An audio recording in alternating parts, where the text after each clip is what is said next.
Sarah. How about that, my lovelies? How about that? Well, here we are. I've got my cup of tea.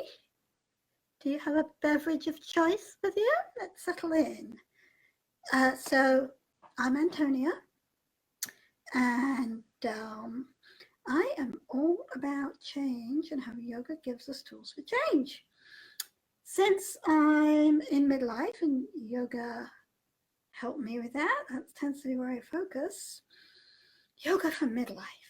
And by yoga, I don't just mean on the mat. And that's why friendship's coming into it. We enter new life, we enter a new chapter, and I'm telling you, it brings up a lot of stuff, doesn't it? And yoga's really helped me with that. So one of the things that a new chapter does is that it makes a difference in where we're going, doesn't it? Think of it as seasons of life, right? And we have some friends for all seasons. I mean, that's really what we'd like, is to have some fabulous friends to see us through our life, through the ebb and flow of the whole picture. And I have to say, I'm big on connection. I'm big on that. My friendships are very important to me. Connection is my word of the year. And maybe it's because I'm an only child and I don't come from a very large family. My friends have always had a deeply important part to play in my life. What sort of part to play have they had in yours? Something maybe to think about, right? For me, I cultivate friendships. I take time.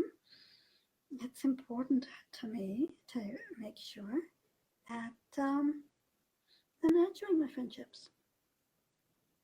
And I do have several fabulous, amazing friends that, you know, have been with me for decades. I mean, I'm getting on. I said I was in midlife, so we can't talk decades here. And it's wonderful to have them with me. And I fully expect that to continue. But what we're here today to talk about a bit is we're here to talk about those friends that you've just had a niggling feeling don't bring joy. I've read, you know, a few articles about like Marie Kondoing your friendships. It's an interesting way to look at it. Kind of just fun and sparks thoughts, doesn't it? But, you know, on a more serious level, I think that's what the Conroe method's about, isn't it? About examining your life, too, in a you know, in its bigger, more profound way, and that's what we're doing here today. So different things become important to us at different times in our lives. They really do. And, you know, maybe when you're in your 20s, you want to have a good laugh. You feel that's important. Maybe as you grow older, someone you can count on, someone to have your back. And there's this ebb and flow of our seasons, of what we consider important in our life, in our friendship.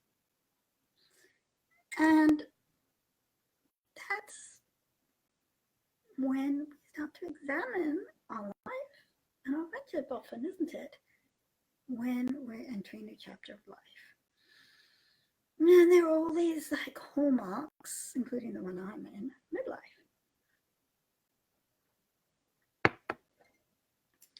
So that could be a little bit of a tricky number, can't it? There's no script for this. There's getting to be more out there about it, but there's not a lot about how to value your friendships and how to assess your friendship. You know, when you're thinking something's a bit off kilter here, what's that about? You kind of white knuckle it along. But what do you do? And that's the thing. You know, yoga really made a difference to how I view my myself, my priorities, how I wanted to grow. And maybe as you're entering midlife, the things that happen to you are not quite so philosophical, but there's change, isn't there? That's created this thought in your mind, like, well, I wonder this so and so, yeah, and you feel guilty, don't you? It's not nice, is it?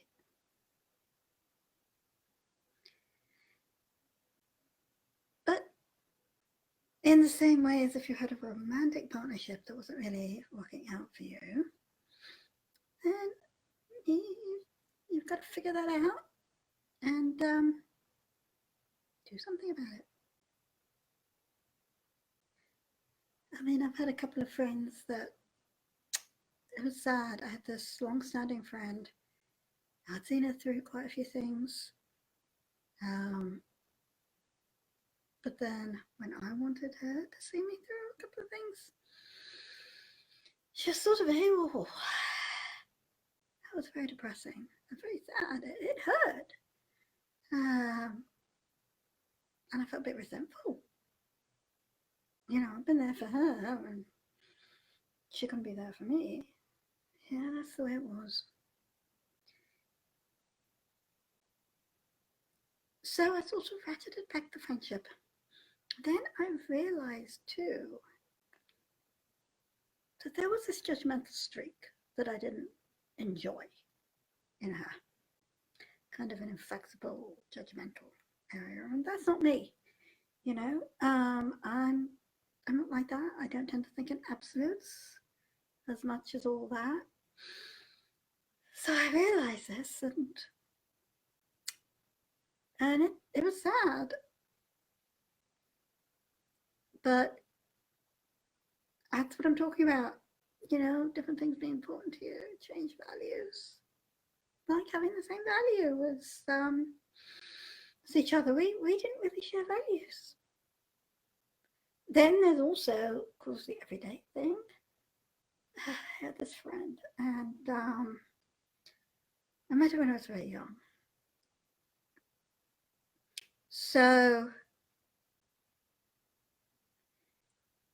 it it was kind of interesting because you know I had a friend who sort of pointed out to me that she really just was sort of an emotional leech. I was young and I'm a very giving person. So I kind of just went along with it.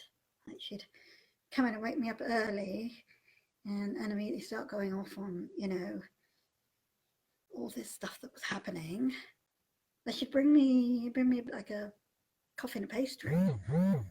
Um, so I was all like, oh, well, it's fine, you know, I'm happy to help her. And like, I mean, there's more background, but basically, as I grew older, and I began to think about the need to conserve my energy.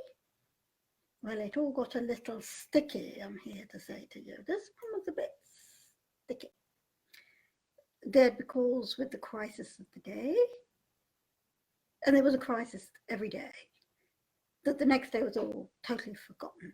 And you just get head up about something every day. I mean, she'd wander up in my ear that literally for hours. And I did the I've got 10 minutes thing. You know, I warn you, I said I had 10 minutes, only 5 minutes left. And she'd be all, well, yes, people say I'm not good at this, so it's good to do that. it was almost impossible. I mean, basically putting the phone down on her, hours of my time she'd want every day, hours. And then came the final day when I got shouted at, for drawing that boundary, having said to her every few minutes. I mean, really loudly shouted at. And I just realised that I couldn't do this. And I couldn't be that friend. And she seemed incapable of being a different friend as well. And it was sad. She had many lovely qualities, but it was this sort of like, emotional drain and demanding the whole time. So it's getting that clarity, really, isn't it? It's sort of interesting. When it has to be when we start these chapters that this stuff builds up, because change, right? Change does that. And it gets a bit confusing. I mean, like, I went through that evolution with this friend, from just being there for her constantly, to trying to draw boundaries, to realizing that really wasn't going to work, and it just ended up with that final evolution. And maybe that's what will happen with some of your friends sometimes, and it's not the wrong thing, We do feel a bit bad, we do feel a little guilty, but it's just the normal ebb and flow of life too. Yeah, different things become important, and sometimes it's just as simple as different life stages. But in a sense, that's not really what I'm here to talk about today, because that stuff's easier. It could be sad, but it's easier, it's understandable. But the hard stuff happens. You kind of got to tease out what's going on. It's not like, oh, they've had a baby, It can be a bit difficult to tease out. So I've got a nice little numero for you. I've got this really fabulous meditation on friendship. It covers all sorts of things on, what does it mean for you to be a good friend? What do you feel is important to you in friendship? It just leads you through this guided meditation. It's really, really a nice one. And it's free for you there on this blog that I've written on Marie Kondoing Your Friendship. So take advantage of it, my lovelies. Really, you should take advantage of it. It's ever so nice. And go there to the blog. It's right there, and you get access to the rest of my resource page too. If you're on Instagram, the link's in the bio. I'm going to pop it, into the description here so that you can get to the blog easily, and Facebook, if you're on Facebook. And don't panic about it. It takes a bit of digging, but you know what?